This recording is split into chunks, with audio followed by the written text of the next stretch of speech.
All right, so the next step in our evolution of throwing punches for self-defense, we're going to work on hand positioning. Hand positioning. I don't want to be completely stretched out, but I also don't want to be completely compressed. Okay, I want my shoulders relaxed. I want my hands at kind of a happy medium. The elbow is going to be about fist distance away from my ribs. I don't want my elbows flared out neither. Okay, so right here, nice and relaxed, about to throw a punch. I like to have my hands open opposed to a closed fist, and we'll get into why another time. So from here, the next thing I'm also going to do is I'm going to drop my chin down about a fist distance there.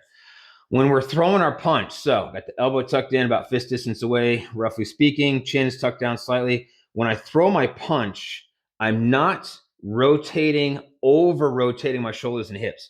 What I am going to do is stretch that arm to a point to where you see how my shoulder lifts. When I finalize that punch into the target, the shoulder lifts with the chin tucked down. So this way it covers half the side of my face. The reason I want that, and show you from the other side here from a southpaw, from there, I'm covering half of my face because if my opponent comes in with some type of haymaker or a hook punch or something like that, I want them hitting the shoulder. Now, there's a possibility they catch me in the cheek, the ear, the temporal up here, and they can still knock me out. But what I'm trying to avoid is trying to avoid them smacking my jaw and snapping my neck really fast. That snap of the neck is what gets you to go unconscious, and we want to avoid that. So again, from an orthodox stance, I'm looking for here. Okay. From a southpaw stance to the open side, I'm looking for there. That's all we're going to do. So let's add that into hitting our target. So you're going to have to find your range.